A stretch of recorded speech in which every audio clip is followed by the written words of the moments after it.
I like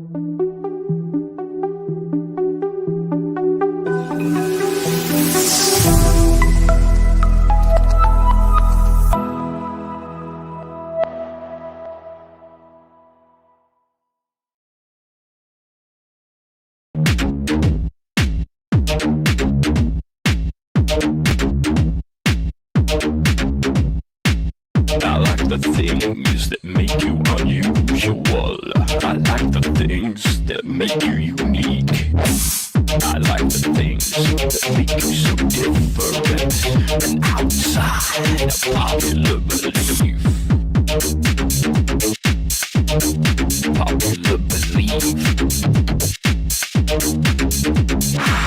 I like the things that make you unusual. I like the things that make you unique. I like the things that make you so different and outside of popular belief.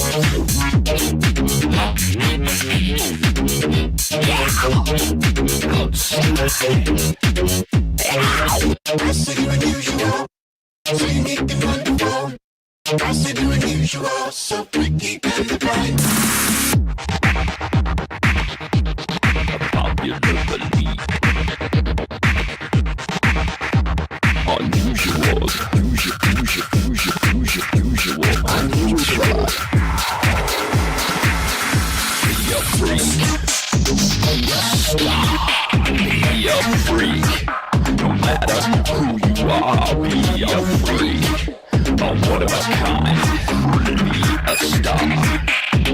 You're mine, all mine, you're unusual. Yeah. Unusual. Unusual.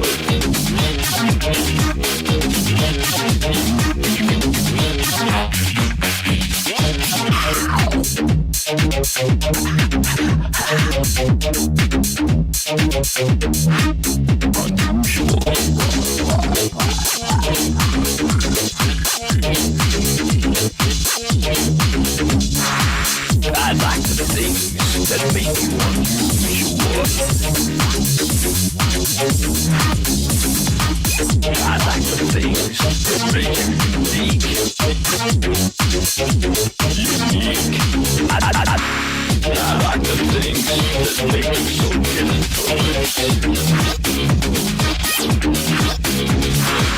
I like the things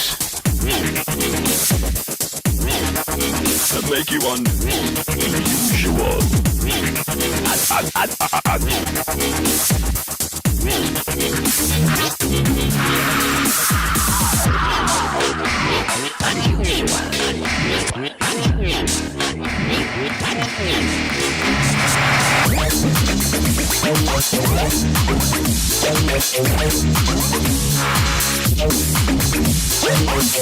Outside.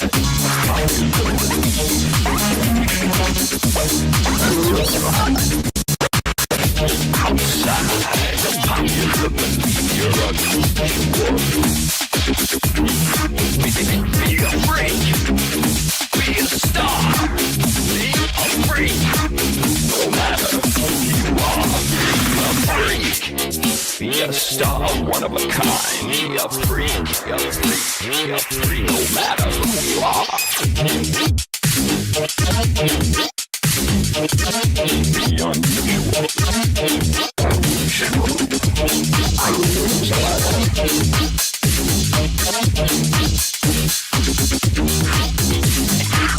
I said you're unusual, so unique and wonderful. I said you're unusual, so freaky and divine. I said you're unusual, so unique and wonderful. I said you're unusual, so freaky and divine. Unusual.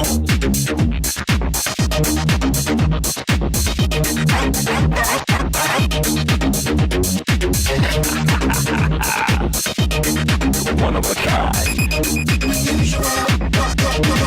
You're unusual.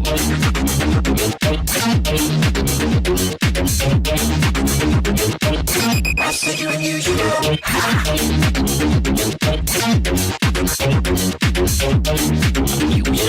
Unusual. unusual. I like the things that make you unusual. I like the things that make you unique.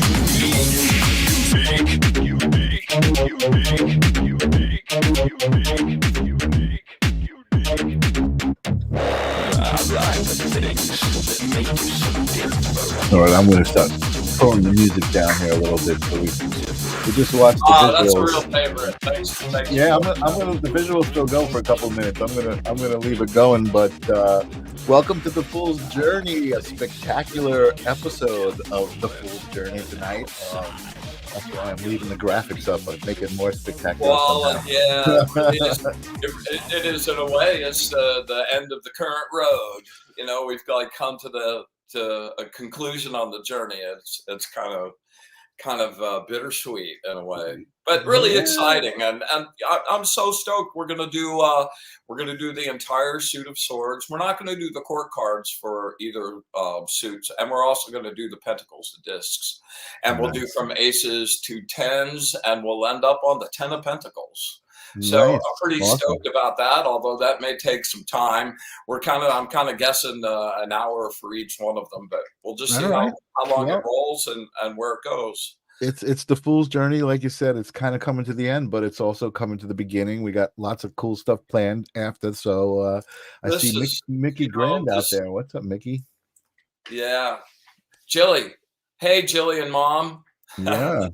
You know, Jilly's mom's born on my mom's birthday, coming up on October 13th, which among many crazy things that we've discovered along this little quest, pretty crazy. Coming very soon, October 13th. You know, and I have to say, dude, making this deck,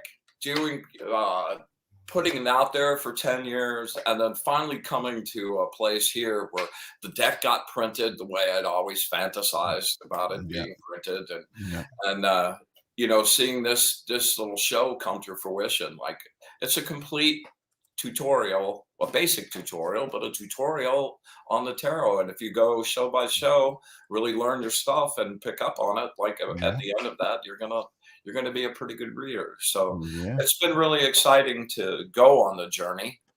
I have to say, there have been some moments where I was actually living the cards, where I remember, and they're all documented on the show, which is so cool. I think, like you said, I'm very grateful for this journey. I'm very grateful for having met you and even being inspired, besides, I think, the metaphysical interests, you know, the artistic interests that we share, and just, you know, we're definitely, you know, we vibrate on some of the same frequencies. You know, our frequencies definitely cross, and it's been great on this journey with you, and to move forward and go what's next, whatever it is, you know. Well, what's next is our trip through the angels.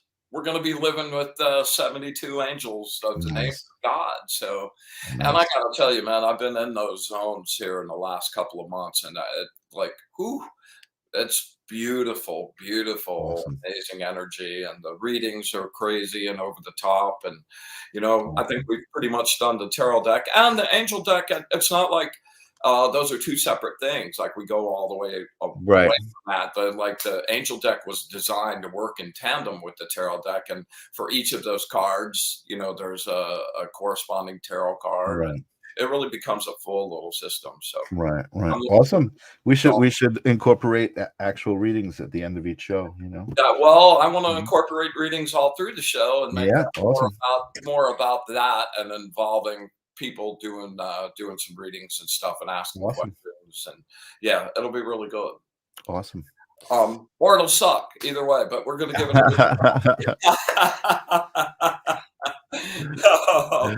It won't suck for us, you know what I mean? Because that's not our intention. So it'll be good for us. So I sent you a pack of pictures, and yes, you know, a few weeks ago we had Danielle Lipton on, who channels Star People. Yes, and that was a really interesting show, and that was a great episode. We were both gifted graciously a reading with her, or an attunement, I guess, of sorts. Yeah. And I wound up having mine last Wednesday, and it wound up being a really great meeting, and we had a marvelous conversation, and energy really got lifted. And I've already been in a pretty crazy good, like, high vibe zone. My Yeah, aura still is in the same place, hasn't moved at all, and I'm already reaping benefits from that. It's changed some things in a lot of ways, that's awesome. amplified a lot of my abilities, which was a really amazing, pleasant surprise. Wow. Yeah, Yeah, so she's an amazing energy for sure. I had a great session with her as well, and I feel like she definitely possesses a lot of great wisdom and a lot of she knows how to move energy around. oh, after the pictures or after the reading, I stayed in that energy and kept that vibe going all day. And then that night Cool. did some light paintings Oh, nice. connected to that. And I'd like to go ahead and let's look at those. Yeah, let's take a look. I don't know if there's a specific order I should be looking at these Oh, images. not really. Just cruised. Yeah. Oh, wow, look at that. Holy moly. Yeah. These portals were just crazy. And the Look at blue that. energy, the kind of violet energy that was swirling around Holy while we were doing moly. it was crazy. I mean, that's an Look actual at this being. image. Holy moly, this is crazy. This is not flipped or anything. This is actually no, this Well, is it is mirrored, but I that's got you. Yeah. yeah. Yeah, yeah, no, that's totally okay. I thought you were saying this was natural right out of the camera. But this is I mean, look at this. This is so I don't even want to go off It of it. gets better. I don't even want to go to the next one. It's just It so gets great. better. All right, well, let's go. Let's go to the next one. Oh wow. Oh, look at that. Yeah, If into the Janice is mirror. watching, she loves that one. She sees hearts everywhere, and that is beautiful. Look at that. Oh my Into god. the mirror. Yeah, Look at and that. if you look, like, in the silhouette of the person in the mirror, like, Yeah. that's happening right at the heart chakra. Yeah. That little ball. That's Yeah, right, uh, exactly. incredible. Look at this image. I mean, this is wow. Bryan, this is just Kinda crazy. Keep going. amazing. Oh man. Wow. Yeah, okay. Angel Wow. sitting there up on a chair. This is like some sort of guardian. Like this is like, Exactly. oh man, That's this who is was with me on those yeah, that's who was with me during the reading. that's insane. That's so good. Oh my god, dude, look at these images. Mickey Grand. Mickey Grand is a friend of mine who must have just come across the show. Bryan is an amazing light painting artist, and this is some of his recent work that he just did after this amazing session with Danielle, and that's what the show is about. His deck, his tarot deck, which is all of his amazing artwork. So uh, Welcome, Mickey. Glad to have you. welcome to the fold, my friend. You are now part of it.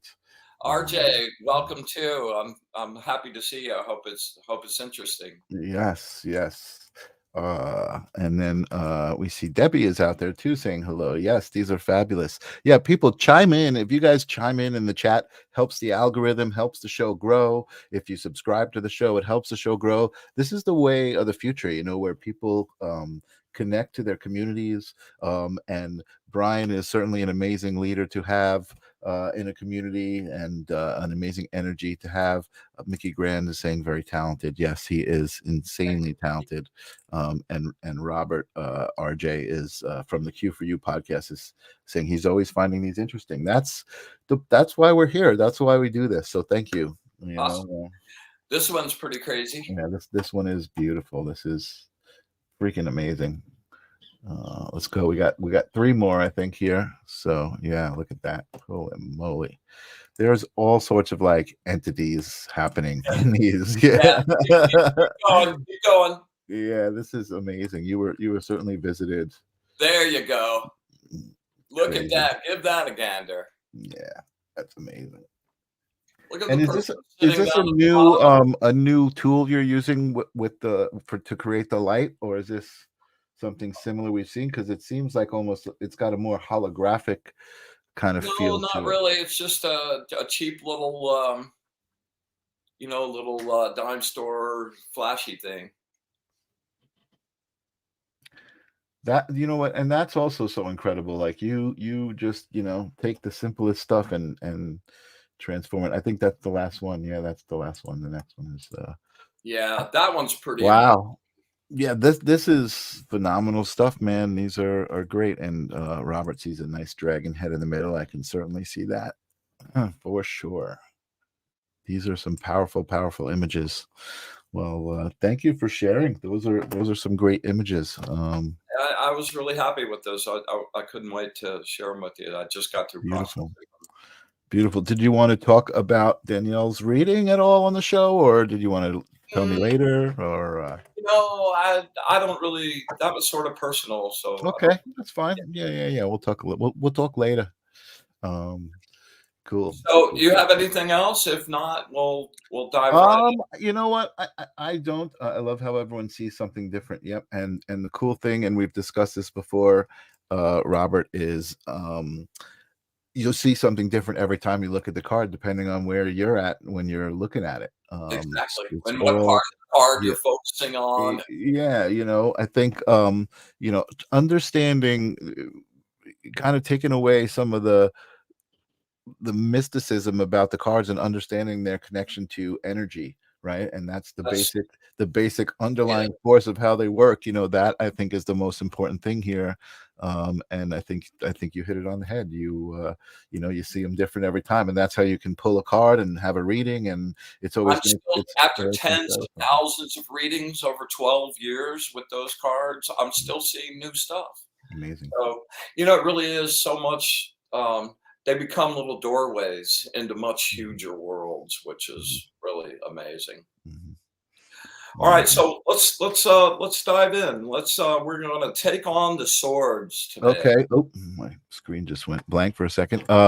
Yeah, I didn't know what images you wanted me to bring up, so I've got them at my disposal. So well, we're going to want to start with the Ace of Swords, and let me grab some more caffeine here real quick. I'll be back 2 seconds. All right, so we're going to start with the Ace of Swords. Oh, I need to open up a new window here. Put the Ace of Swords. We're going to go through each card one by one. This is going to be fun. Again, if you haven't seen this artwork, it is so phenomenal. And hopefully we won't get stuck, because I sometimes just stare at these things for hours. That's the greatest thrill for an artist. This is one of my favorite cards. It's really crazy. Okay, so the swords, we were talking about this earlier, but our intent was to do a show. At least for me, it was to do a show, and what it wound up becoming was a magical event that completely absorbed my life. And every week, I didn't really notice until like the third or fourth week, and like, man, whatever the card was about, that's what my life got immersed in that week. So we've gone card by card, one card a week, and we're arriving at the swords, and there was honestly no way I could sustain going week by week with the swords for 10 weeks. And you'll see why after the end of this little row on the swords. The swords, all about air. It's the suit of air. And the Ace of Swords, just like the other aces in the deck, represent the archetype of that element. So it's like the purest element. As a matter of fact, when people are talking about the deck and how it's structured, the aces get treated as kind of like a separate category. And then it starts at like 2, 3, 4, 5. These are like the burst of inception that you would get to begin something. And since this is a sword and it's all about the mind, it's all about mental stuff, this is truly about like coming up with an initial plan to begin something. As we've gone through the wands and the cups, the wands are all about fire and all of that potential energy in each of those cards. That represents energy that's ready to be formed. And then we get to the cups, which is water, and that's all about the emotions. And those are the things that take that energy and shape it into a desire of your own. And then you get to the swords, and for a desire to become real in the world, there has to be a plan on how that happens. So the swords are all about that and those mental things. And the swords are really kind of devoid of a lot of intense emotion, and they do deal with emotions, as we'll see in a minute, but it's really about what's going on in your head, not your heart. All right, Okay, so and let me just just so as we're doing this review, I've got my notes, and a lot of times you quiz me and I don't know it offhand. pretty good, Mr. Zinn. So but the so each of the suits, I guess we'll call it that's what we're calling each of the suits, represents fire, air, water, earth. But there's also a note here I have about fire and water being active and air and earth being passive. That's correct. So the swords are listed here as passive, and That's correct. Yeah, that's because that's and the air plan, and fire feed each other. right? Where So this is the plan more than the actual action of acting the plan you out. don't get into to the materialization of it in the real world until you get to the Pentacles. And the way I set up that reading, my reading in 4 columns of elemental energies, represents the flow from the wands and fire and the potential energy to being shaped by desire to being planned out in the swords. And if that flow of energy is left unchecked and allowed to go the way that the cards are laid out, then the earth column is the way that will take shape in the real world. It's kind of a beautiful little system. And the other cool thing about that is, like, I do stacks of 3 cards. I've done more before, but the 3 cards seems to be really, really effective. And if you hate, the end of reading, if like you get the 10 of Swords or you get the 5 of Pentacles or something, you can go back into where, like, each of those rows are, the top row is immediate past, so that's like 45 days. The middle row is the present, and the last row is the immediate future. Right. So if something's sucking, you can change your emotional viewpoint about it in the water column. You can, like, change the energy that's happening in the wands column. You can make a different plan in the swords, and changing that flow of energy absolutely changes the outcome of what the cards are. So there's ability to stay in there and have effect on it. So it's not like just a sentence like, here's what's going to happen to you. It's like, with this energy flow, it's like a weather forecast more than anything. And with this energy flow, here's the likely way that this would manifest. Gotcha. Interesting. So we've got some people paying attention, and this kind of hit me too when you said this 45 days. Yes. So when you're looking at the past column is 45 days? Yes, across the top. So that's anything that's happened in kind of like the last 45 days. That's enough time for it to be a span of time that represents something, but it's also a short enough time that you're not looking into last year or anything. Because what you're asking about with my style of readings, I do big, like, end of year readings that are like long kind of scenarios, but the stuff that's the most effective and helps people the most is what's going on right now. How do I, like, shift my course? Where do we, project energy and pour energy to make something happen?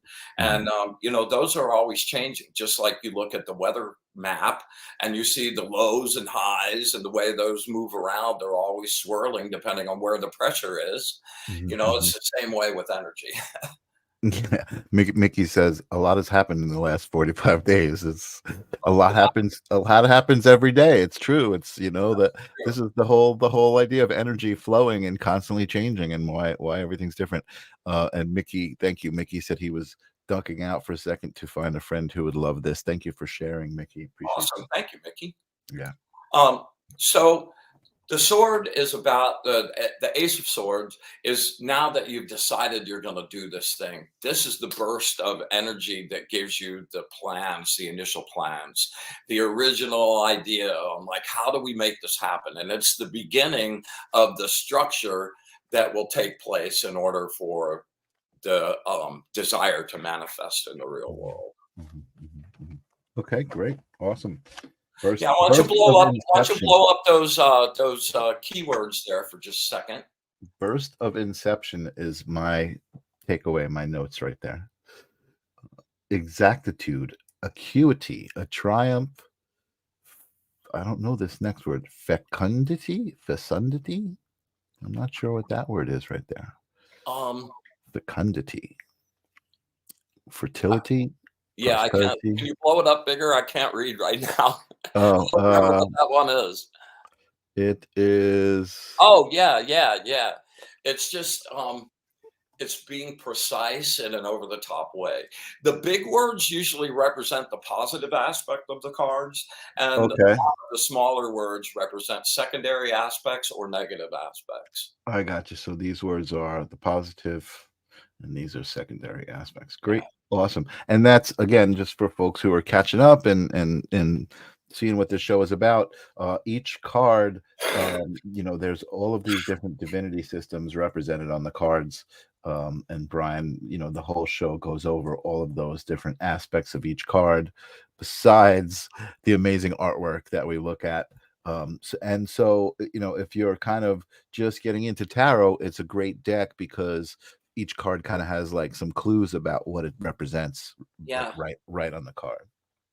All right, let's cruise up to the twos. One of the things about swords in general is kind of an exactitude about it, like precision. It's kind of like a scientific mindset rather than an empathetic mindset. Gotcha. All right, the Two of Swords. Ooh, I like this idea of going through the swords in order. That's great. We see the imagery. Okay, so the Two of Swords represents two opposing forces that have come together and have struck a temporary, it's kind of like a detente. It's a momentary peace. It's not going to last, but for a moment, everybody's cool. Nobody's fighting. Everybody's trying to decide what to do. And there's a cessation in hostilities. I noticed as you were saying that, I noticed peace was the big word there. Yes. On the side. Yes, exactly. As I was writing that down in my notes, I noticed that it was the big word there. Yeah. Great. So this is a pretty intense card because this is where initial plans are starting to come together and you're beginning to run those plans out into other people and connecting. It's rare that you can make if it's big and has a lot of pieces, you can't do that by yourself. So this represents where those things are coming together, not necessarily in a completely harmonious way at the moment. And it's the kind of, when you're brainstorming and you're trying to figure things out, how like you try stuff, that doesn't work. You kind of reach this point where you're just there until you figure that out. And that's what this card is on a deeper meaning about for me. Nice. And I see a total, like almost like an Indian god face over here, like a Shiva kind of with why don't you blow that one up just a little bit and scroll down? Yeah. Oh man. Yeah, right. Look at that head right in the middle. Oh god. Like with the headdress, like kind of these things, horns kind of sticking out, and like, oh my god, it's just the beings and the entities that you have summoned, Bryan. Well, people look at them sometimes, and if they don't look like a typical angel, or they're not, like what we would classically think of as beautiful, they assign evilness to it. But there's so many different creatures running around in the astral, man. It's a jungle out there. Totally. Well, fun. It's almost like the thought that just ran through my head was how some people can look at like insects. I have a friend who does insect taxidermy, takes like insects and mounts them on boards and makes this beautiful art out of them, because they're beautiful creatures. I see also like this kind of his hands like this at the bottom, like yes, that's true. And if you scroll up just a little bit, almost near the top, there's like you can kind of see the eyes on either side of the swords as they approach the wow. These cards really are alive. I can't tell you how many people have sent me correspondence after they got the deck going, wow, these are living. Amazing. All right, Rob says a bug-eyed Viking. Yeah. There you go. I love it. All All right. right, let's go up to the Three of All Swords. right. Hold on. Give me a Here's where second. it starts getting really gooky. Yeah. Yeah, the Three of Swords is about heartbreak, complete and total heartbreak. In the White Rider-Waite deck, there's an actual heart, um, and three swords are piercing it all the way through. Yeah. Ow. Let's see. Sorrow is the big word on that one. Yeah, it's like it's not just like in a bad mood. It's like you got news, like everything just blew up. People died. What, like really intense things. And because it's air and it's the swords, it's not sometimes even actually real. It's your own mental construction that has Yeah. broken your own heart. I see worry and anxiety are the two small words. Yeah. This is one of those cards that is highly the coloring of it changes depending on what cards are around it in Right. the reading. But generally, this is a yucky card. Hate it. Yeah.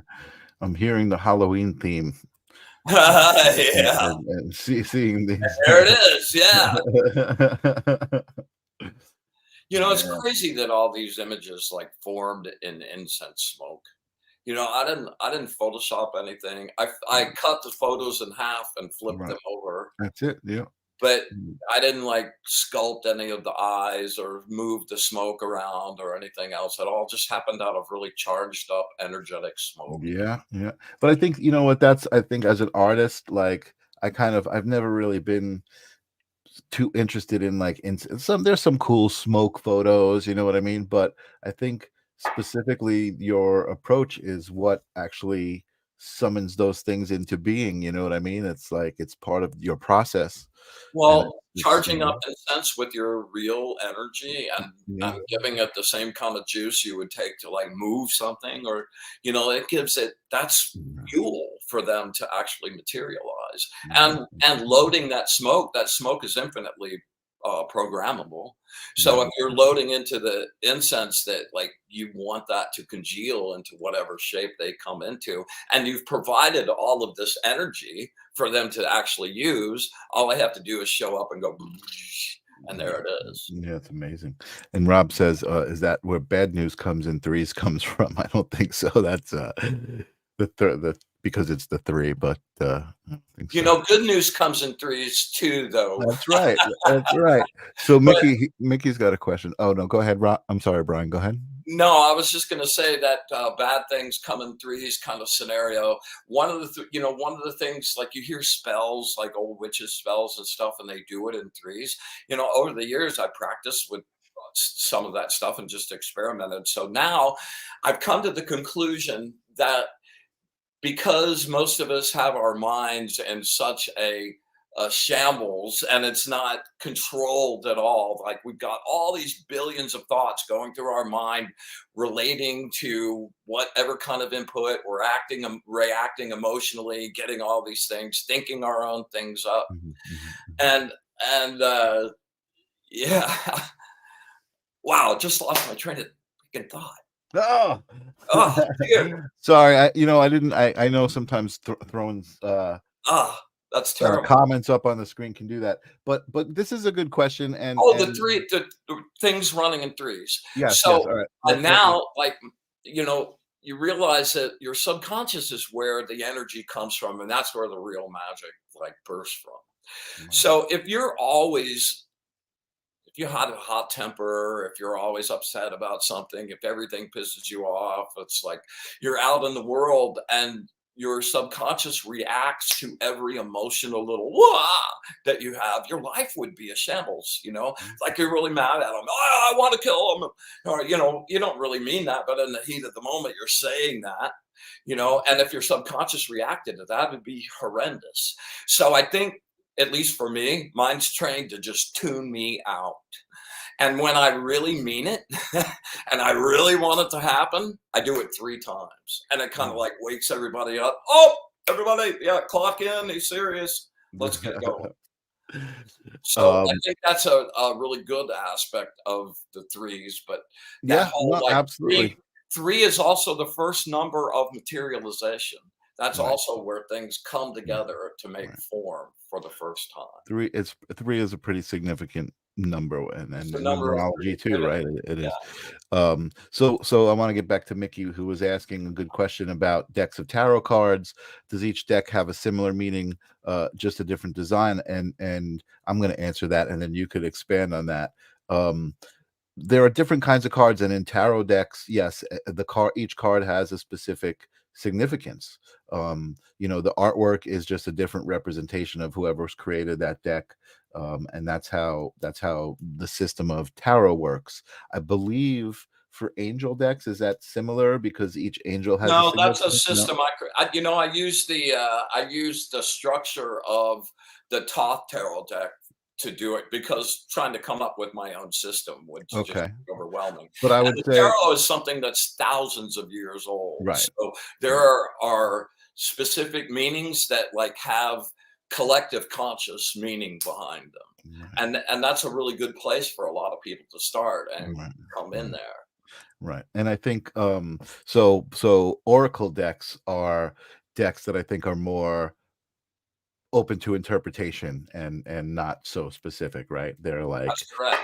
right. And Okay. there's millions of kinds of divination tools. Mhm. You can use rocks. I've made a box of crayons. 64. It's a great number. And you can use, my friend Brandon created a whole set with crushed coins off of a railroad track. The gig is with the divination system is that you're teaching you and your higher self operating on the next set of bands up there a language that you can communicate with. So you Mhm. can take anything as long as you use it repetitively enough Mhm. and Mhm. assign specific meanings that you Wow. use enough that you teach that language. Anything can be used as a divination system. Oh, One of the that's other things I wanted to say about this deck before we get off, my teacher had been really goading me to create a deck, and I kept blowing them off. First of all, because 78 pieces of art was just daunting, and then designing the whole deck, daunting. And then mhm. you go and look out there. Like I used to go to Eclectic Tarot a lot, and that was kind of like a clearinghouse for every deck that had been published to that date. And you Mhm. look at how many really beautiful decks were out there, and I was like, well, what could I possibly contribute to this? So, Right. on the theme of divination, I brought my history of divination to this and included a bunch of other divination systems, Right. runes, Vala Odu, Meiji Odus, Mhm. geomancy, numerologies, Mhm. music. So there's all kinds of extra layers to this that will let you look at it from a different point of view, from an oracle standpoint, that I Right. haven't seen any other deck do. So Yeah. Amazing. that kind of happened. Excellent. Amazing. Yeah, no, that's why this is so great. Okay, let's move on to 4. All right. Hang on a second. 4. Ba-ba-ba-bum. So 1, ace, we have inception. 2, we have a plan beginning to come together. 3, we have a collapse of a system and a complete heartbreak. 4, we get to a plate, and as 4s relate across the board, this 4s are always about stability and not a stagnant but a still balanced system. The 4 is where, like, after that immense heartbreak and the complete collapse of something you really cared about, the 4 is about like recovery and taking rest from a really weary battle. In the Rider Waite deck, it's a knight laying up on the table and the swords are all arranged around him. And he looks like he's just been through a battle. And that is exactly what the 3 of Swords was, a battle in your head, which can be some of the worst ones. Mm. And this really represents coming to a space where you take time out, retreat, and recover your energy and your mindset and try to move forward. Totally. And what I love about these, more from like the artistic standpoint, but also I guess vibrationally and the feel is again, the work you did here with incense smoke, right? So this is all incense smoke, but the way that it appears on a few of these cards is when you look at it as a whole, it's almost like this oily texture. It's like Yeah, a yeah, liquidy texture, right, to it. So yeah. it's like it totally transcends the three-dimensional aspect of what it really is, and it gives you something completely different. And that's not even to talk about all of the little faces and things going on in here. Well, that's what the battle was. That represents the battle. Yeah. That's Yeah, the thing that now and the swords represent sort of a shield in a way. If you look at it, if you're on this side of it, you know, and that like carves out that space for healing and rejuvenation. Awesome. All right, let's move on to the fives. Oh wow, we're cruising. I love it.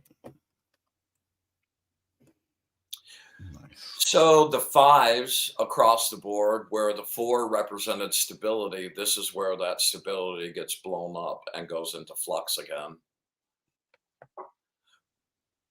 That moment of change through all of them, from the Five of Wands, which is arguments and intensity and fights, and the Five of Cups, which is like three of the cups knocked over and like your desires spilled out on the ground, and your only hope is to focus on the other two and try to create something new out of what's left. So both of those are extreme instability. And then you get to the Five of Swords, and that's a place where there's like mental clashes and everything. You come back from the rest and like, man, you're back in the fray again, and the competition has picked up and everything is kind of being attacked, and all of your plans are no one will agree with them. You've got opposing points of view, and everything about this card represents conflict and like an interruption in the flow of energy. Wow. So something I'm noticing here, and I'm not sure if there's a significance to it, is there's a lot less of like the light painting and the incense smoke here, and more straightforward knives. You know, you've still flipped them here, but I don't think that I noticed this before. Were you shooting this outside? It looks like I was shooting all of those outside. Yeah. Yeah. So you've got these reflections happening, I guess, in the table, right, of nature. Yeah, I was shooting that on a piece of black glass. Which is awesome, because I feel like that's a part of your whole style, right? It was there. No, absolutely. I include that. You know, the smoke sort of gets the attention, but if you look back through all of the rest of them, go back to the three for just a second. Yeah, that's happening back there too. And it's like, yeah. All right, so let's go up to the five and let's just check out the keywords on it for a second. Yep, you got conflict, cruelty, belligerence, loss, defeat, unfavorable outcome, mourning, sadness. You know, there's kind of a reason that there's no smoke with this one, and that's because it is like, it's the cruel, like, whatever the fact is, they're not fun, they're not happy, nobody's caring about your feelings, and it's pretty much just boom, attack. Kind of a brutal card. So we've been through the ace, which is the inception. We've been through the two, which is like trying to come together with a plan. We go through the three, where the plan is blown up and we're heartbroken. We go through the four, where now we're trying to recover from that traumatic scenario. We get healed up and we go back into the world, and we've got people stealing and lying and attacking the plan at every mode, trying to like tear that down. All right. Rob is just pointing out the spade shape here. Yes. Which I saw that too. I didn't. All right, let's move up to the six. All right. Well, before we move off of that, we don't have to show this, but let me talk about we're talking about all the fives. The way that materializes, the Five of Pentacles, one of my least favorite cards in the deck. It's like a complete destitution. Like on every level, you're homeless, you're broke, you're like, and in the Rider-Waite deck, it's this like old woman wrapped up in a shawl. She looks like a bag lady, and she's cruising around, and it's snowing, so it's like really cold, and she's walking by this really nice house and looking in the window, and there's a wonderful family that's all loving each other, and they're having this hot, wonderful dinner, and like, oh my God, it's just the bleakest. instability. So yeah, you know, the good thing, the thing that sucks about instability is it breaks up what you knew and became comfortable with. But the good thing about instability, it's in that place where everything's in flux that change can be implemented in a Mhm, much easier way. mhm, If mhm. something's static and something is already resting, it's much more difficult to move something out of that space into another space than if everything's up in the air and you're able to grab it and move it from there. Super, Mm. way easier. Gotcha. So before I go to the sixes, I just want to address a comment, which I think is great. I love the questions because, again, I mean, we know the answers to this, but the purpose of the show is, education and telling people stuff. So I had a tarot reading when I was a That's a great teenager. question. Yeah. Yeah, some of the cards were upside down, different meaning.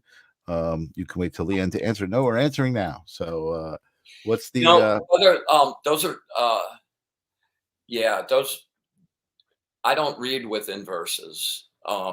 And that's just a personal preference on how I want to read. I kind of Mhm. like focus my energy more on the elemental aspects of it and the elemental dignities, like a fire card next to a water card.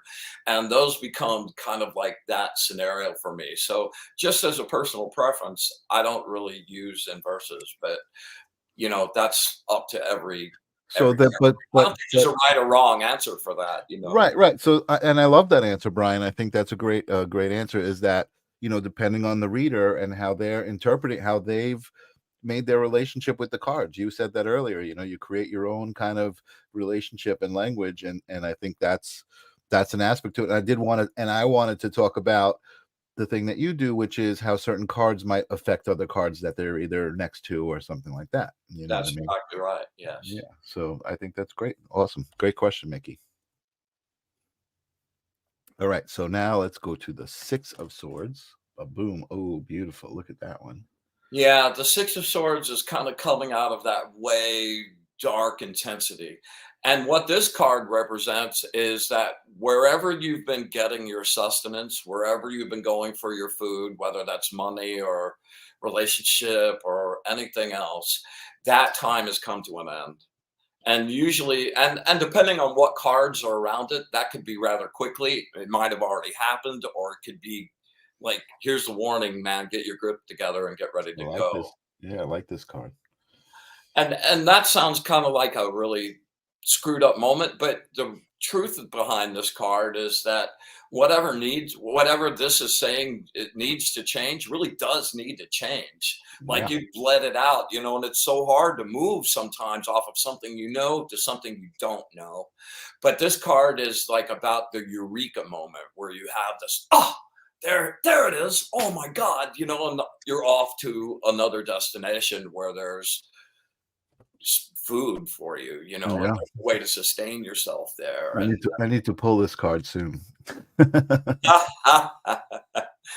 just, yeah. I knew you'd appreciate that. Yeah, blow this one up a little bit too. I really Yeah. like this one. Yeah. Wow. Look at that. Yeah. Oh man. I'm gonna even go it a little bit tighter, I think. Wow. Let me do this. Yeah, these all have you see the Aquarius symbol in the middle there. One of the other things with these is they all have the planetary dignities and the astrological signs with them as well. Right. Yeah, that smoke, crazy stuff. And I love the way it wraps around and forms like those rings in the front. How does smoke do that? You Oh know? man. Yeah. Yeah. And I feel when I first saw this closer up, I don't see it so much, but when I first saw this way, I felt like this had like this weird element of technology in the back. It was kind of like almost like a circuit board or like a, Yeah. kind of like a sacred geometry / circuit board. Very interesting. Yeah, okay. All right. Awesome. Yeah, go ahead and check out the keywords and then we'll move on to the 7. All right, so we've got improvement, transition, modification, as the big words.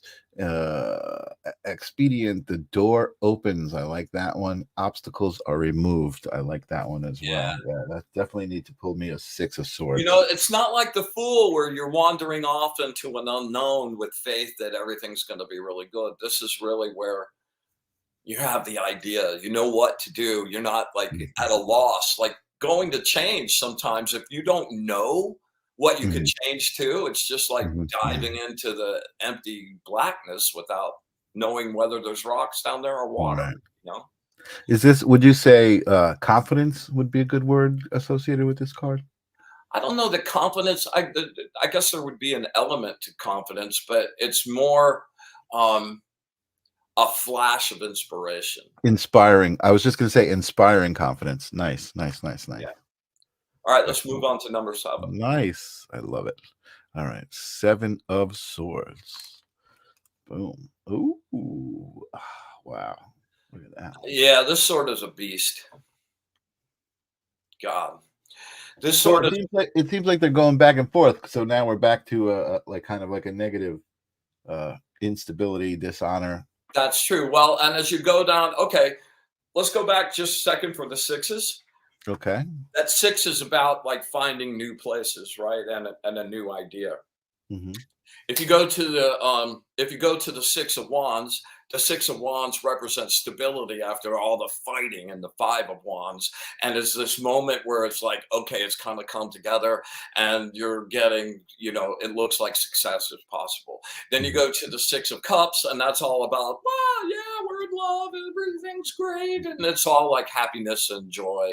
And then you Right. get to the 6 of Swords, and that's about a eureka moment where you finally get inspiration on what you need to do next. And then you get to the 6 of Pentacles, and that's about somebody offering you cash or resources just because they have them and they see that you need them. Like Right. there's Oh, no, I should have wished for that card. yeah, well, it's always have. It's not like you're going to get rich. It's not like No, somebody I'm just kind of Pentacle stuff. But if you need your rent and somebody comes by and said, "Dude, doing a really good job, man. We thought we'd give you a little perk." yeah, yeah. Kind of good. Okay, Oh, so then all those 6 cards represent a coming to stability again, or a mhm, form mhm, of stability after the 5s have completely rocked it out. So then mhm. we get into the 7 of Wands, and the 7 of Wands represents like a battle that you have. Like you have a wand, but you're up on the top of the hill, and you're surrounded by 6 other people with their wands, and you're outnumbered, but you have the top. And so it looks like you're going to win, but Yeah. you never know. It's a battle. You never know what can happen. And it's going to be a battle, man. It's like, oh, horrible.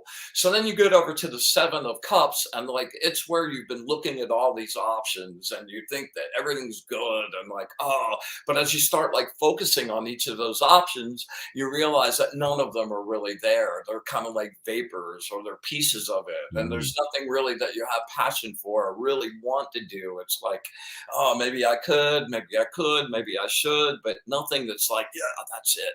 And then you get to the 7 of Swords, and the 7 of Swords is about deceit Mhm. and thievery. And man, Similar. it's about like a lot of backbiting and conspiratorial kinds of things, and a ruination of relationships, and just a really kind of ugly, nasty cards. It's sort of amazing that the card is so pretty.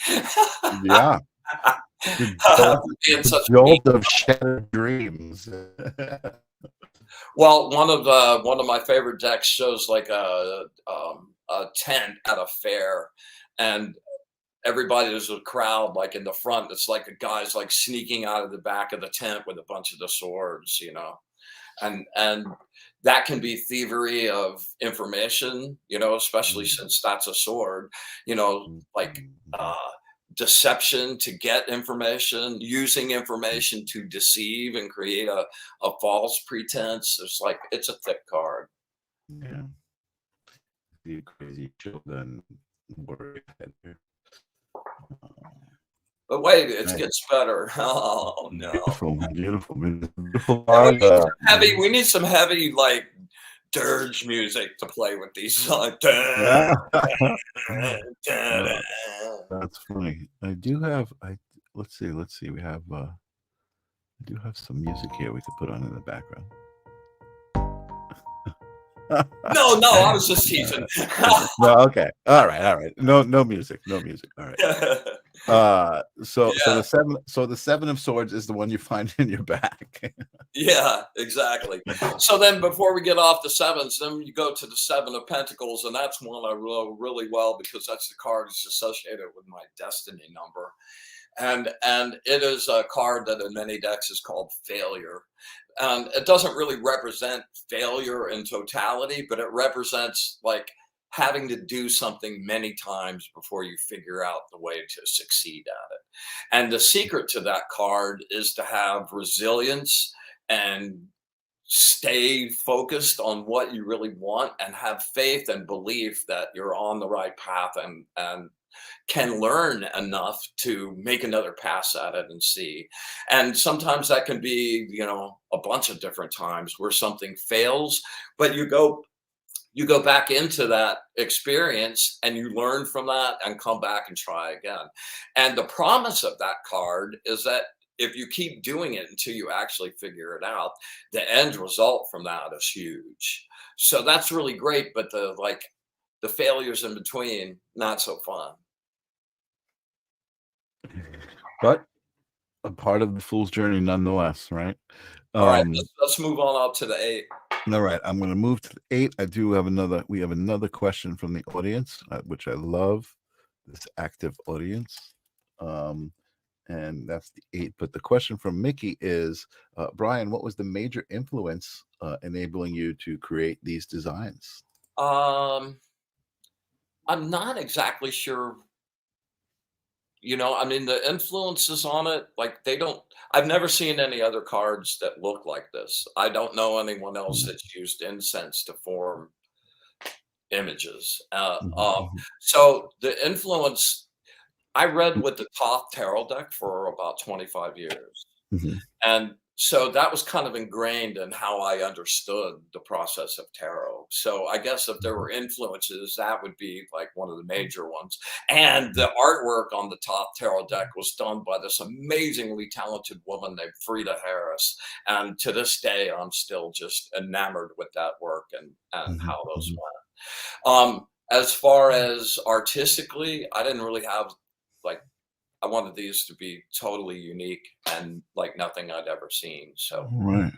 Well, in a way, I feel like it's in a weird answer to that question. I feel like you yourself and your own artwork was the major influence and how to take that energetically and apply it to the tarot, you right? know, Like, you work as you're growing as an artist. I've been influenced by so many brilliant H.R. Giger, Salvador Dali, Roger Dean, this whole host of these people that have and taken me someplace I enjoyed going and wanted to go again. And those filter into your work for a long time, but then you get to a certain point in your evolution, if you're continuing to grow all the time, where using anyone else's parts becomes really not satisfying. And because these are so connected, they're not just artwork for me, they're actual magical experiences. So each one of these is connected to my practice in a really, really, really deep way. And I guess really that is the answer to that question. My magical practice is absolutely indelibly linked to all my art, and these especially. Well, that's great. I love that. That was a great question, and I gotta take a moment here. I know we're cruising through this. We're actually doing pretty good. But Mickey Grand is bringing up an artist. I don't know if you're familiar with him. You might not be. He's local. He was local here. Francisco Poble was a local artist who was actually he's passed away recently, but he was one of the last living proteges of Salvador Dali. He Oh, actually no way, worked with really? Salvador Dali, and You a surrealist? he's a surrealist. And it's just so weird because I just recently came across this. I feel like there's a reason that came up, and that I'm looking at this. But he came to an event I was doing, and I was actually doing the Human Dollars live in a booth. So I had a projector set up. I was taking pictures of people, and then in the computer creating the Human Dollars. This is him and me and the actual piece of artwork I did of him. And it was just such an honor to do a a portrait of him and then make it into a human dollar. And then this is the actual human dollar image right there. I don't know if you can see. Let me see if I could blow that up. No, it doesn't blow up. Hold on, let me see. Yeah, there we go. That's really beautiful. Yeah, so you could see his face in there, and then kind of similar technique to you. I make 8 of them. I symmetry and all of that stuff. But So yeah, could I ask you a question? I was kind sure, of like really on a roll. We've only got a couple cards left. Let me sure. finish that and let's take a break. Yeah, yeah. Okay, that's a great idea. Sorry, I didn't mean to ruin the flow or anything. I just I love the interaction with the audience, so I feel like I felt like I wanted to address that. So let's go to, what are we up to now? The Eight of Swords. Hang on a second.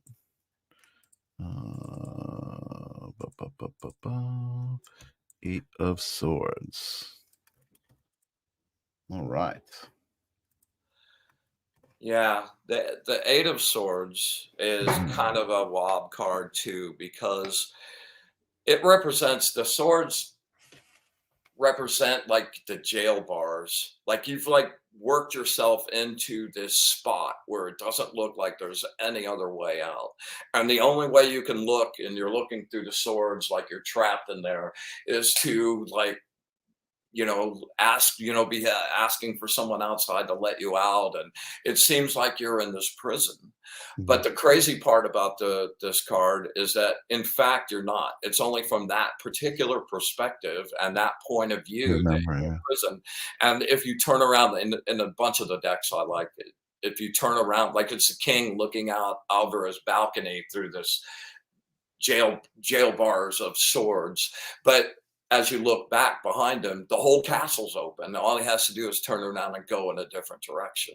Mm. So that's one of the, this card usually represents you're imposing your own self-imposed prison inside your mind, thinking about it a certain way. I can't, my personal practice over the last 3 months has like just kind of exploded. And one of the star gems out of that is how much your individual point of view on any given subject affects how you feel about it. And the possibility to take your energy, your light body, and move that color a little bit completely changes how you see, how you perceive, how you feel about this situation, even though the situation is exactly the same. And that tripped me out, because it's like, how could that be so, how could this thing that you felt like was so real and a truth, and you like, oh, this is the way it is, this is reality. And then you go over here and you kind of move your perspective, and all of a sudden you're looking at it from a different point of view, and none of that matters. Like, how does that, that makes it so clear how every one of us is, that's why nobody can agree on anything. Because everybody's looking at it with all these different parameters and filters on it. And knowing that that's possible to affect is kind of a really good thing. Well, yeah, I remember that about that card. It looks like it feels like a barb, and I'm trying to figure out how that applies, the idea of the barb. Because that's what I'm feeling from the card, and Rob is out there saying perspective is key. But I do remember that story about the seeing the prison bars, and then if you turn around, it's open, and you're free to go. All right. Let's move up to another jolly card. Yeah. I feel like that was a little sarcastic, but let's see. Oh man, this is my most hated card in the deck. I shouldn't say hated, but I'm not ever happy to see this card. This is the Nine of Swords. Dun, dun, dun. This card has to be considered in tandem with the Ten of Swords, because the Ten of Swords, the Nine of Swords represents this, like all these swords hanging over you, representing potential something that's going to happen that you're not going to like. You got surgery, you've got like a legal thing, you've got taxes, whatever it is. And this represents, and the reason I hate this so bad is because no matter what the situation is, I have an infinite ability to imagine the situation being 1,000 times worse, and every way it could possibly hurt, and what could go, yeah, and it's this mental agony that you Mhm, create mhm, for mhm, yourself mhm, in anticipation of what's about to come. mhm. And the freaky thing about it is that, like, every single time on the other side of the thing that's come, you're going, "Well, it wasn't nearly as bad as I thought it was gonna be." Pretty much. I mean, I'm sure there are exceptions to those rules, but by and Mm. large, the way you think something is gonna be awful is always so much bigger than Worse than what it it actually really is is, yeah. awful. Yeah, yeah. Yeah, so that's why that card is so difficult for me, because it just uh, it's mental machinations at their absolute worst. Well, the words are despair, anguish, and suffering, so I can see. Can you see why I didn't want to live these cards one card? Yeah, yeah, yeah, absolutely. Yeah, especially knowing what's coming when Oh you're like, man, "Oh shit, I'm at yeah. the 8 of swords. Right. That means the So 9 is so next." in the Rider-Waite deck, the 9 is, another guy laying on a dais with swords suspended by little strings that look like they're gonna break at any moment. So it's that impending doom kind of thing. All right. Well, let me talk about the rest of the nines. All of those nines are really, really intense, in whatever way they're going. Like the Nine of Wands, the seven was you up on a hill with a wand surrounded by six people, but you had the advantage. The nine is now you're like standing facing an overwhelming force that there's a good chance you won't win. And the whole like gig behind that is you have to just summon up your strength and your fire, and you dive into the fray with everything you have. It's a good day to die. The nine of cups is a really beautiful card, strangely, and that is about like, but it's also about the anticipation of something about to happen. Like this nine of swords is like something really horrible about to happen. The nine of wands is about, oh man, this battle that's about to take place. It's really intense. And the nine of cups is about like a cup being left open to fill up with your wishes, and it's the moment before emotional satisfaction blooms and happens. So it's that moment of anticipation right before something actually takes place that all of the nines have. And then when you go to the nine of pentacles, the nine of pentacles is as things have like started to come to fruition and everything is working great, and you can see this like big picture abundance happening that's in the 10 of pentacles, and it's those moments right before that starts to happen. And so that's again in anticipation of the big bucks about to come in. So all of those are about thinking and participating in situations that are about to bloom. But the swords is the worst of them. Sports is the worst of them by far to me. And then, okay, so let's go off. Now you're thinking about the swords are hanging. Let's go to the 10. The 10 is where the swords have fallen through you and you're dead. And you're laying there, and whatever thing you were thinking Wow, about look at that doing has card. lost it, and Mm. it's no longer going to take place. And whatever plans you have are blown up. But the good thing about it is you're no longer thinking about, like, you already got the IRS bill. You didn't get you're not still sitting there wondering if you're going to get arrested or whatever it is, right? Mhm, mhm. So this is the card where that has already come to fruition, and it's now no longer about anticipation. Now this is the fruit of whatever energetic stream came, and now this will cease this air mental column, and we'll be going to another ace to begin the whole like, and that'll be about materialization. So the 10 of wands is about oppression, and that's like where like you have just taken on so much it's crushing you. One of my favorite descriptions of that card, it's like the music producer who decided he wanted to be a music mogul, and he goes through all of the trials and tribulations, and now a big time record producer, and it turns out that he's like so involved in business now he doesn't get to make music. And it's just kind of like crushed him, and his passion Yeah. is gone, and Wow. what was there is gone. And then you get to the Ten of Cups. The Ten of Cups is the complete, and that's the completion of all of that warfare that he'd been through in the 10 of Wands. The Ten of Cups is the completion of the possibility of that emotional goodness, and that is lasting and abiding emotional goodness. That's where happiness is like there, everybody's content, like you're getting love circulating through not just you but your family and the people around you at large. And it's not the kind of emotional satisfaction that goes away overnight. It shows up and stays with you, and that's really grand. Then you get the Ten of Swords, and the Ten of Swords is where like all of the mental machinations have come to an end, and that's done. And then the Ten of Pentacles will be where that promise of all that money that's starting to happen actually comes to fruition. It gets really big. Mm-hmm. Wow. So any questions on this one? No questions. Rob says such a tragic meaning for such a beautiful card.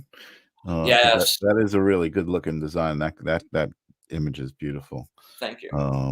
Grace Grella is out there. What's up, Grace? And she's saying that you can do voiceovers for Nicolas Cage. she loves your voice. And Debbie is out there. I know Debbie got some decks recently, and she said she really enjoyed this. She started her Joe. I'm imagining her job is what she's talking about. But excellent. We welcome Debbie to the family, and she got a good deal on two decks. Debbie got her decks, and she's all like hooked up with the PDF on the Angel deck, and really good. Awesome. Mickey's asking, what does the bullseye represent? I guess that's the center of where all of those swords are pointing, and that's the point where they're all hit in complete destruction. Dun, dun, dun, dun. Yeah, not a good card. Not a good. Yeah, so we're doing pretty good on time. And, she started her journey, not her job. Her journey, her JO journey. Yeah, that makes much more sense. I was like, yeah, what does the cards have to do with her job? But that makes much more sense. Debbie, you're gonna have so much fun, man. I'm really excited for you. It's really gonna be awesome. Cool. Totally. So I need to take a break for a minute, get some more Java, and if you want to play a video, or I'm going to play a video. I think we played this one recently, but it's a good one. It's kind of an overview of the Wizard of Oz deck. So this one is called Interesting. Oh yeah, that's great. Enjoy. To have you with us tonight, and hope you'll come back often. Are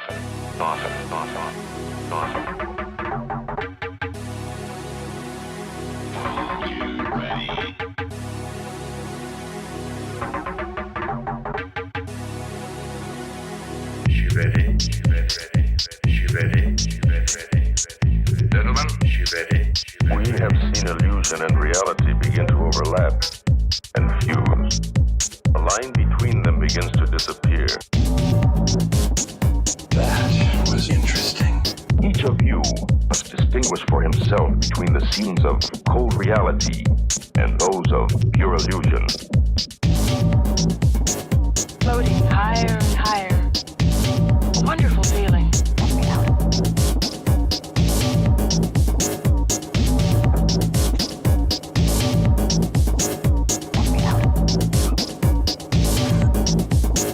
Floating higher and higher. A wonderful feeling. Wonderful feeling. Wonderful feeling. Wonderful feeling. Wonderful. Shut up and sit down. Shut up and sit down.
from my body, as my brain seemed to be held in the grip of a giant vice, floating higher and higher. A wonderful feeling. A wonderful feeling. Wonderful feeling. Wonderful feeling. Wonderful feeling. A wonderful feeling. All of my most sensitive areas were inflamed. My extremities pulsating with tingling sensation. Tingling sensation.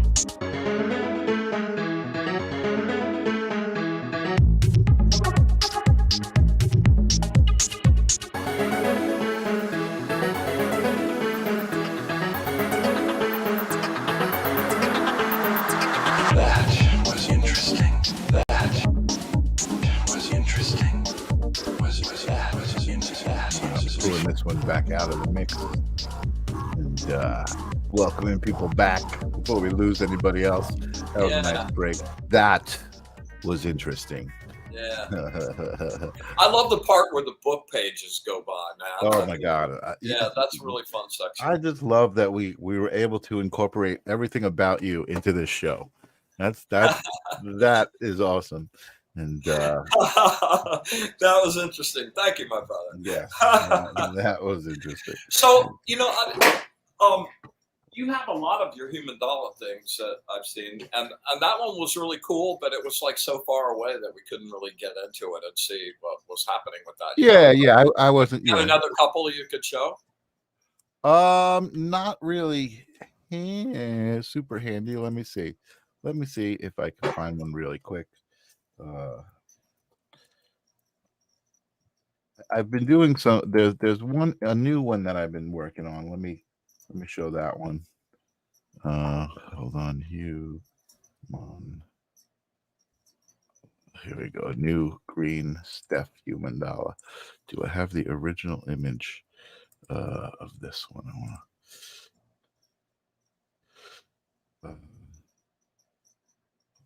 to. This one kind of. I need to hum the Jeopardy music. So this is something kind of new where I'm not so much taking them and just kind of doing 8 symmetrical rotations like a kaleidoscope. This one I'm actually kind of physically stacking them and rotating them and using blow them. It up. So yep, I'm going to blow up the original image. So the original image, oh geez, that's more blown up than I thought it should be. Hold on a second. Yeah, so that's super cool, man. So the original image is this girl Stephanie. She's a model friend of mine with this texture projected onto her body, and then her pose. So that's it looks like when you first look at it, it's a little reptilian, like scales. It's kind of absolutely. Oh, absolutely. It totally has a reptilian feel to it. And so that's the original image, which I think is pretty cool. That was what I was doing, but then the images were kind of calling to me and telling me to, play around and do things like this. So I was, rotating them around, and hold on, let me see if I can zoom in close to, see, it doesn't really allow me to zoom in unless I'm zoomed in on it. So that was one of the iterations. And let me just see what else I got here. I just started playing with it and getting a little, just a little more freaky. And then in the end, I kind of end up with something like that. That's more like a traditional human dollar style, than I do. It's tough. Yeah, I love that. It's beautiful. As far as the magnification, these aren't really set up to be looked at in the browser, but yeah, those are some of the recent human dollars that I've been working on. Not cool. So symmetrical. Well, let's get on with the road, man. Yeah, man, let's do it. One final push. All right. So let me actually get rid of all these suckers. I don't need to have this up on the screen while I'm doing it. We're going to be moving on to the Pentacles. Okay. Ace of Pentacles. All right, let's do that. Boom, boom, boom. And I dig getting to this area because this is where things gel and come into real manifestation. Oh yeah, look at this card. Holy moly. Hold on. Let me bring that into the mix. Ba-ba-ba-bum. Yeah. Wow.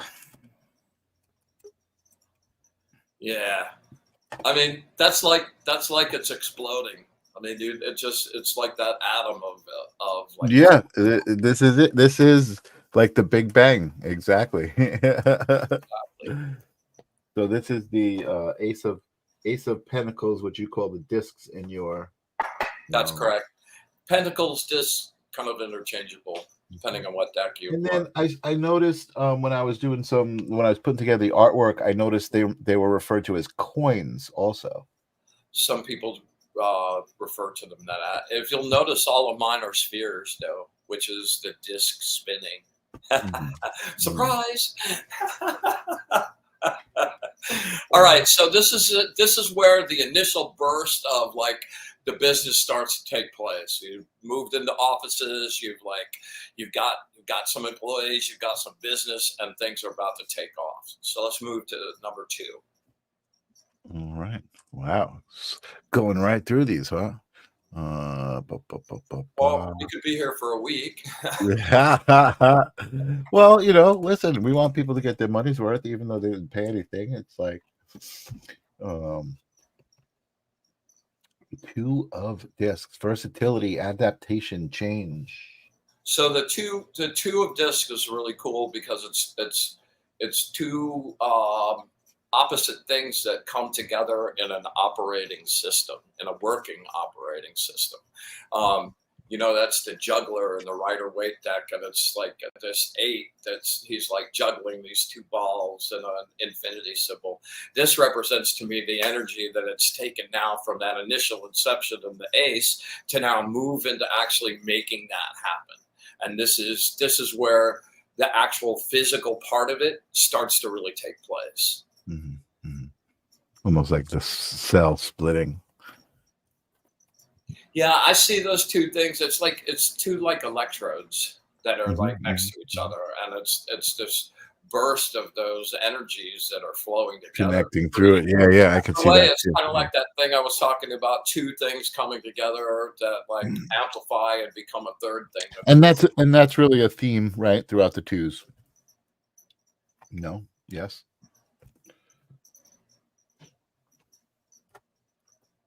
All right. Did you want me to zoom in on this, or? We'll zoom in on the keywords. All right. Versatility, adaptation, change. Yeah. So everything's starting to come together. Let's go to the 3 of Pentacles. All right. So in the two of Wands, that's 2 people exerting energy towards making something happen. The 2 of Cups is 2 people coming together in that initial burst of love and that beginning to manifest. The 2 of Swords are 2 people of opposing forces that have come to a moment of harmonious rest. And then the 2 of Pentacles represents 2 opposites that are coming together in a harmonious system and actually making a physical manifestation. So after that physical manifestation, say like this is a business. Well, now that business is taken off. Your stuff is in demand. This card, the three of Pentacles, represents mastery over your craft or your art or whatever thing it is that you're selling, recognition for that mastery, and being paid really, really well, top dollar. You're now the top of the heap, which is cool, but also makes you a really big target. And so what is this work to be done? What is that? How does that relate to what you just said? Say again?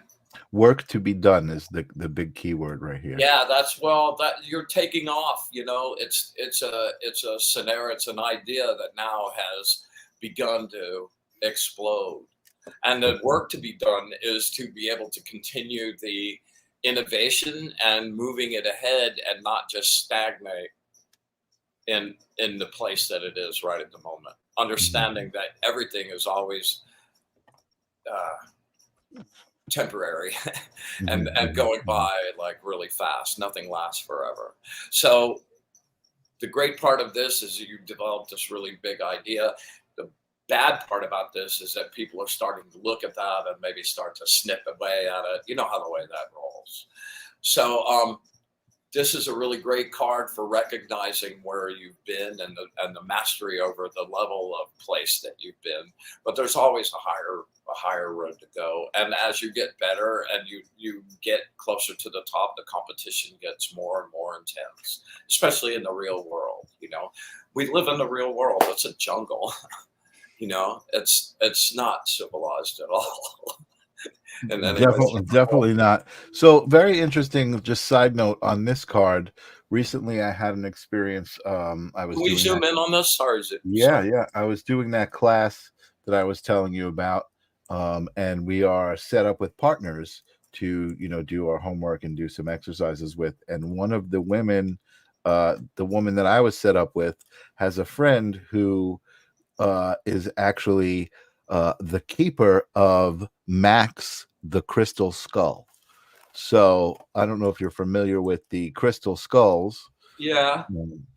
But she was pretty excited, and she had Max at her house, and I got to see Max on the video, and very much into crystals. Her husband's all into crystals. It was interesting, but that's what I saw when I saw this.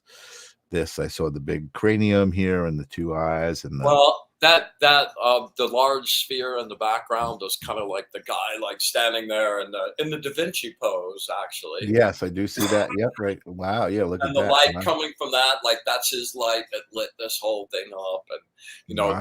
the spheres in the front represent the actual tangible results of his work. Right. Beautiful. All right, let's move on to the four. Angel in the back here. Yeah. Beautiful. All right. 4 of discs. Hold on, I'm in alphabetical order, so I got to keep going back and forth. So all three of the threes represent a kind of creativity and things that are beginning to take their first actual shape. And then we get to the fours, and again we're in that stability area. And this is where you've taken all of that money that you made, and this is what we just were kind of talking about a second ago in the three, that there hasn't really been any innovation. There hasn't been pushing it farther. You've just taken all of that money, taken it out of circulation and its flow, and locked it away in a box. So now it's not alive. It's not part of the system. It's not part of the flow of the way commerce and the way energy works. And now it's just sitting stagnant in this box that hope you don't lose the key because it's locked. And where that can go is some really ugly places, which we'll get. It seems like it would lose its power, right? Exactly. You're always like, no one that has money doesn't invest their money. Right.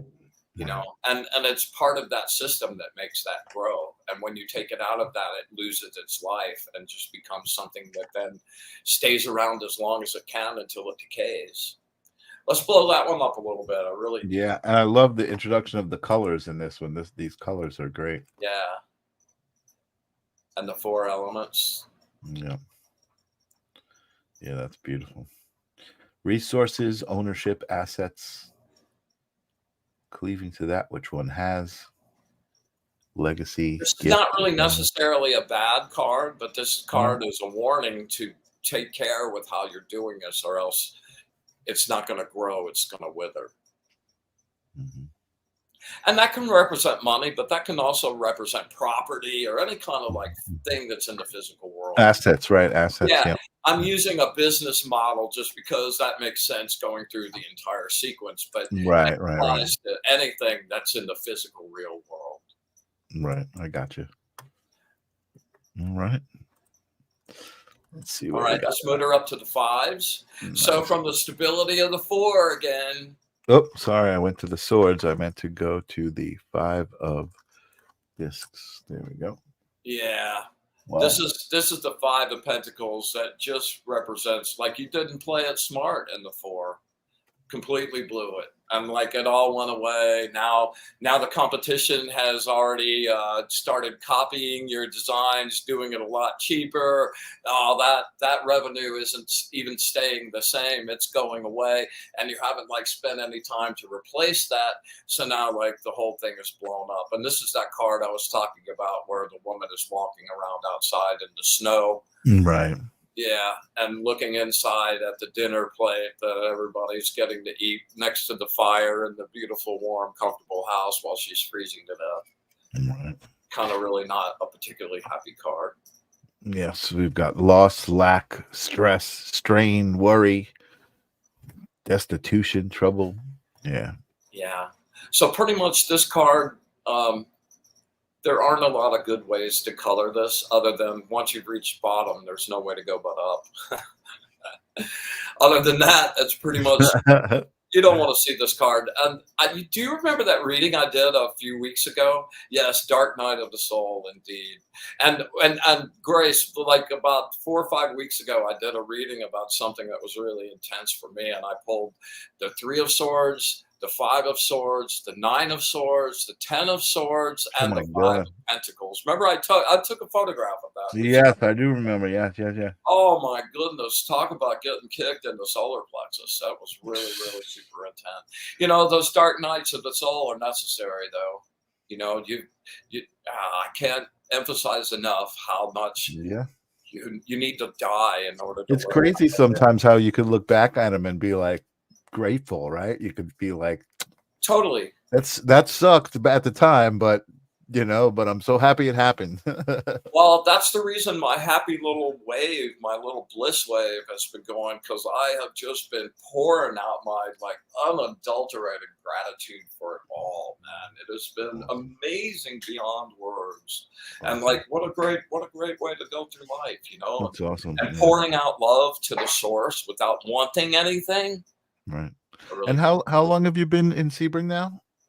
I've been in Sebring going on a year and a half. Yeah, it's like the time flying, man. It's crazy.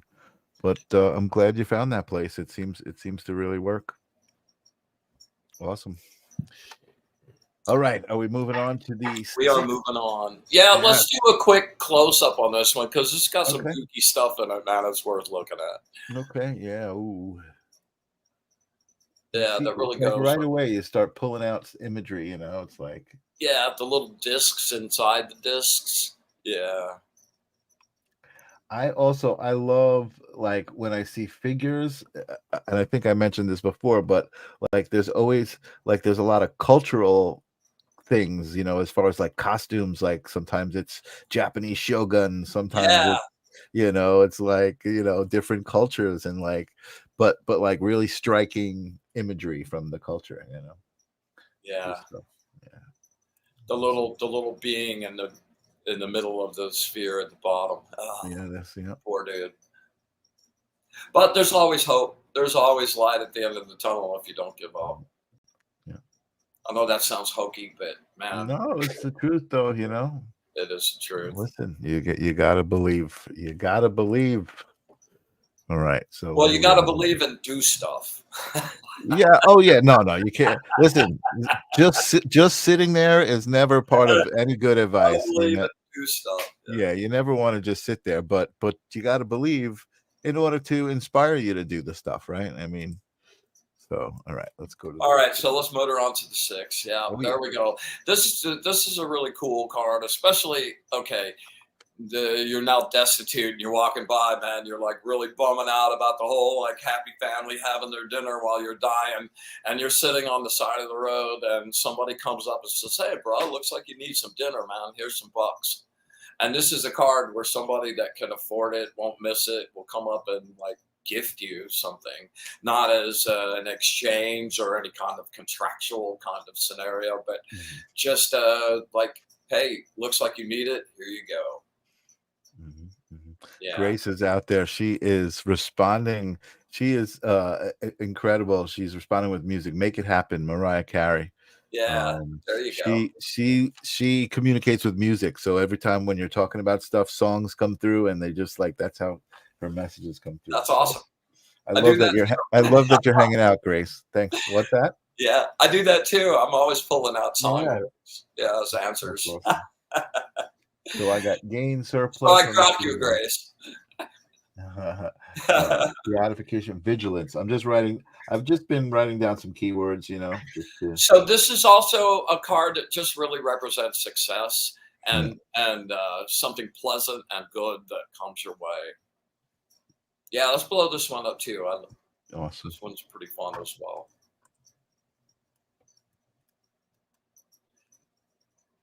Yeah. It almost looks like they're sitting in water. Oh yeah, definitely. Especially like right water there. with like a mist. A water with like a mist. Yeah. Yeah. Yeah. It's cool. So everything spins. The reason my spheres are there instead of flat coins is that in my world, like everything that you do is spinning, down from the atomic level where everything's, revolving around a nucleus and then pretty much everything I've worked on magically for the past 15, 20 years, it's all about like putting things in motion and giving it energy. And whether that spin is right, counterclockwise or clockwise, whether you're drawing or you're pushing, or it's integral to every single thing that you will do when you're working with energy. Totally. Right. Totally. It's any questions? Similar to vibration. 6 of discs. All right, so we're going on the 7. Any questions? The master has asked any questions. This is 6 of discs. 7 of discs. 7 of discs. Yeah. Oh yeah. Wow, look at that one. I love the colors in this one.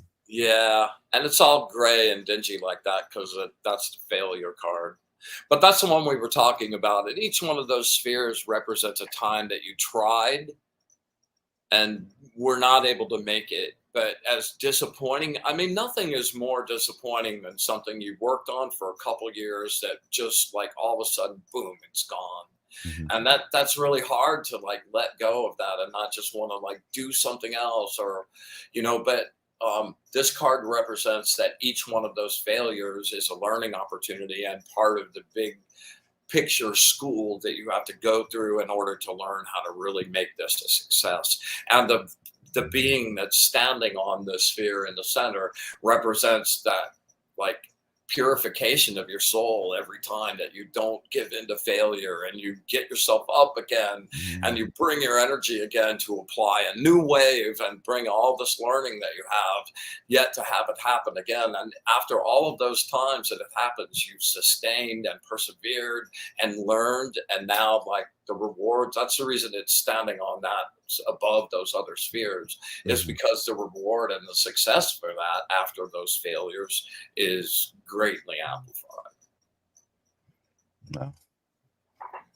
So I just wrote down unfulfilled, meagerness, unproductive. I'm looking at some of the HR Gija stuff inside here. Yeah, that's a really gigger. The color scheme in and of itself. Yeah, totally. Wow. Oh wow, and I didn't even notice these like griffin characters. Yeah, I just see I see them. I don't even look for that because that's like actual, that griffin, you know what I mean? I'm looking for the more the stuff that's more abstract.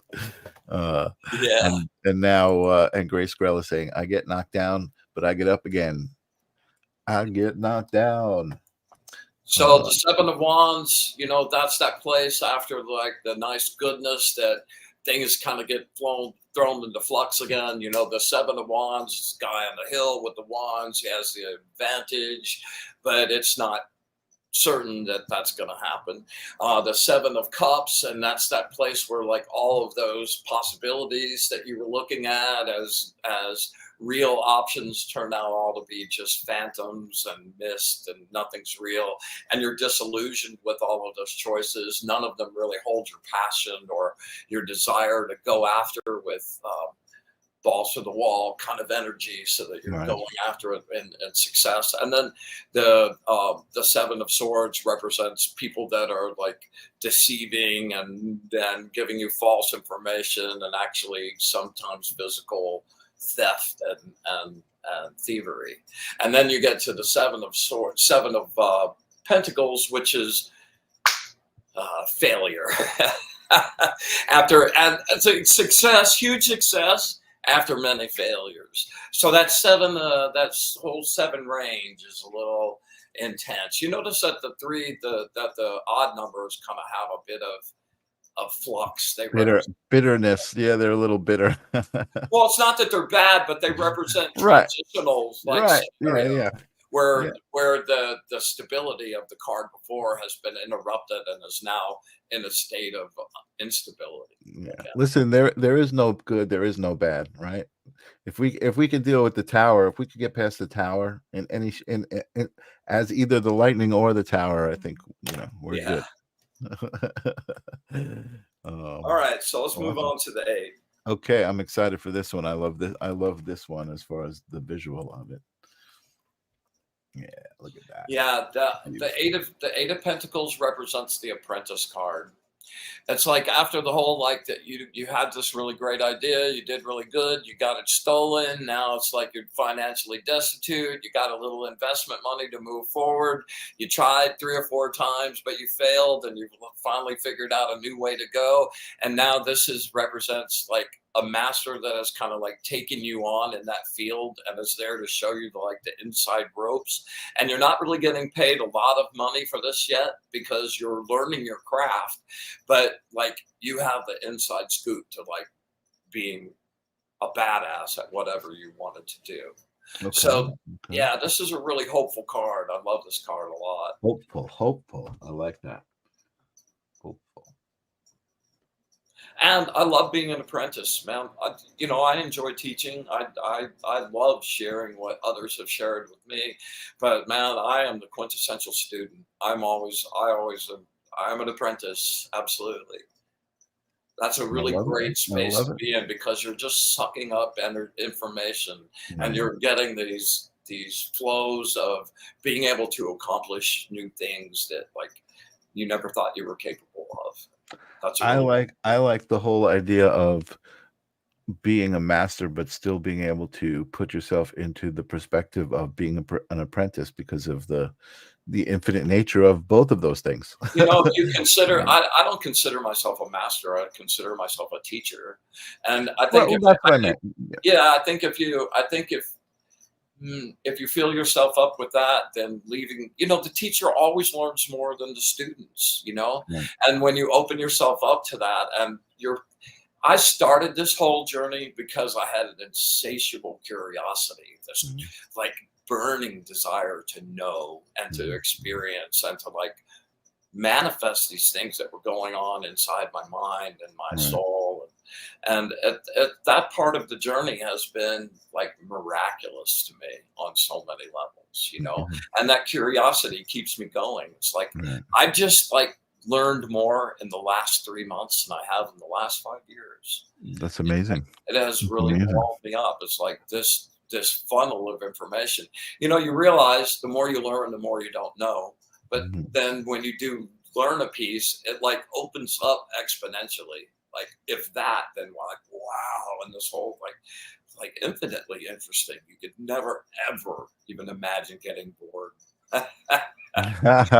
I love that. No, that's great. And again, I mean, we've talked about it and we've looked at some of your history, right? And like if you think about, the 70s and the 80s, years and years ago, it was a whole different person having this whole different life and this experience, but still a part of your being and who you are. And it's like that's what I love about your layers, how we talk about your layers all the time, you know what I mean? It's just amazing. So let's travel up to the 9.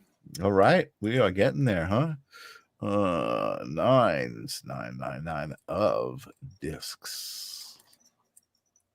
Oh yeah. This is maybe my favorite card, because this is the moment where like all of the hard work, like you've just spent all this time as an apprentice learning your craft. And now it's like this come around again after the failures. You've learned your craft. Now you like have knowledge. And now it's actually starting to work. And if you would blow this one up a bit, that would be great.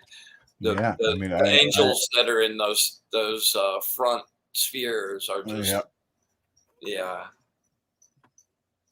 Yeah, I mean, I immediately saw And like you have everything behind you, you know, like heaven and earth are both contributing to make that happen. Which, like, you can have one or the other, but usually if it's not both, it's not really going to happen. It may just to a degree and give you a whole new list of lessons. Man, there are so many things in this. I'm seeing just crowds and legions of angels and yeah, you know, just creatures and amazingness. Yeah, the owl at the bottom. I see an owl, I see a tiger, I see a pig, I see so many like symbolic faces of animals. Now I'm seeing fish over here. Like it's just, I mean, and just like as a representation of life, you know what I mean? It's just like such a simple representation. The thing I love about this card is this represents the moment where you know it's going to happen and you're in the middle of it happening. And that is just, for me, gosh, that's just like ambrosia. I love that feeling. And I love, you know, just like my favorite day is not the full moon, but the gibbous moon, like the fracture right before. Yeah. Day before. Yep. And it's like there's still all this potential energy, like you've been building and building and building and building, you know, and then when you get to the 10, boom, now it's all released and there it is. And there's satisfaction in that because it's completed, but you know, that means that part of the journey's over, which is yeah. All right, well, let's move on to the 10. All right, we are there. Very nice. Let's see. 7, 10 of discs. Boom. Oh, look at that. This is a really special card in so many ways. And this card is really special in that it represents the end of this part of the journey. This will be the last card that we do on the explanations. And if there was any card I wanted to leave this weekend and live, it's the 10 of Pentacles, because after the 9 of Pentacles, like that represents it in process and the things actually happening. But the 10 of Pentacles represents the completion of that. And pretty much all of the descriptions of it, it represents lasting, abiding abundance that won't go away. It's not like a lottery win that you get next week and then it's gone in 2 years. You know, this is the kind of wealth that you can live great on. You have enough money to be able to give and help. And it's the kind of money that usually represents inheritance and the ability to leave that to generations coming. Wow. And this is crafted after the Tree of Life of the Kabbalah. It's so amazing. That image is just so amazingly similar to that. And actually, I'm curious as to this looks like a Hebrew word here. What is this? Yeah, that's Yahweh. Yahweh. Nice. Yeah, and the different symbols for different Mercury at the top. It's a pretty thick card. Yeah, this card has a lot of stuff going on. And Yahweh, of course, is the meaning for the creator, correct?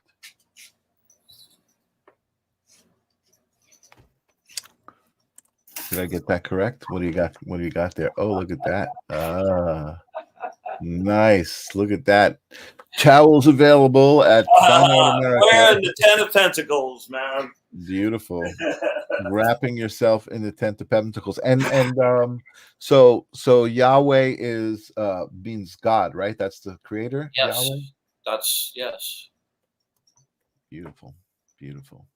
And is there a and here's another word here. What is this word here? So yeah, those are the mother letters of the Hebrew alphabet. Okay. And then this, what is this? triangle of numbers represent here?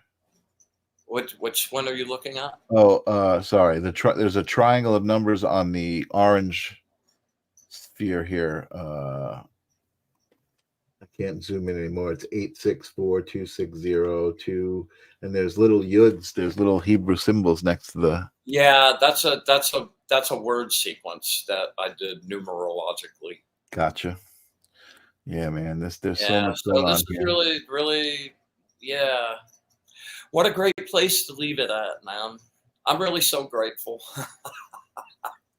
I really am. It's been a really. I'm glad you feel that way. I feel you know, you mean a lot to me, and this has meant a lot to me, and we've been through a lot, so Every week. every week, absolutely, absolutely. Wow. So, and Grace Grella sees the Star of David, of course, the Star of David. Always a symbol. Woo! I'm tapped. Yeah, that was a marathon for sure. And you know, again, so much gratitude for everybody who has joined us on the journey live, and people who have found it on the replays. And you know, if you've gotten anything out of this at all, please leave a comment, subscribe, come back, because we're not going away. Well, to that point, next week, what I intend to do is coat the wall in paper, as I want to do, and we'll go card by card. I'm going to draw the whole Fool's Journey out from beginning to end, and that will be our little capper on this. And then the next week, we're going to begin. We're going to begin the journey into the Angel deck. Yeah, that'll be really amazing, and. You know, living in those energies is going to be so crazy good. So stick around with us. I really appreciate you showing up for these and participating with us. It makes it feel really like we're actually getting through to a few people. Yeah, it's been a great family, and this is a little preview of the angel deck that will be coming up. These angels are not, you know, a lot of angel decks are kind of warm and fuzzy affirmation kind of decks. These guys, like, they'll tell you the truth, man, and it's not always super fun, but the great thing about them is that they'll map out where you are and answer your question like in the first few lines, and then give you this like tangible advice to use, you know. And we're like my readings with the tarot deck are always like 12, 15, 20 cards, you know. It's like angel deck, I pull one card per question. There you go. So if any of you guys are like wanting to come back and participate with us, I'm going to be doing a lot of readings with the angel deck. I would love to have questions. If you can, you know, send us stuff. I don't know if there's any way for them to send that to us during the week or an email or anything. Maybe on the YouTube page, on the YouTube page, they can always make comments on our videos and reach out to us. I think there's an email address on there as well. Cool. wizardofod.com. You know, your webpage, they can reach out. I'm sure there's a form there. Yeah, and I'd love to, you know, do some on-air readings with you. Yeah, we'll awesome. see where it goes. It's always an adventure, man. Like, it's always an adventure. Turn out the way I thought it would? No, not even remotely. But did it turn out cool? Absolutely. Yeah. How could it not? You know what I mean? How could it not? Awesome. True. Well, I love you, brother, and I love you guys out there. And we will see you guys next week, and so on ad infinitum. See you, Jelly's mom.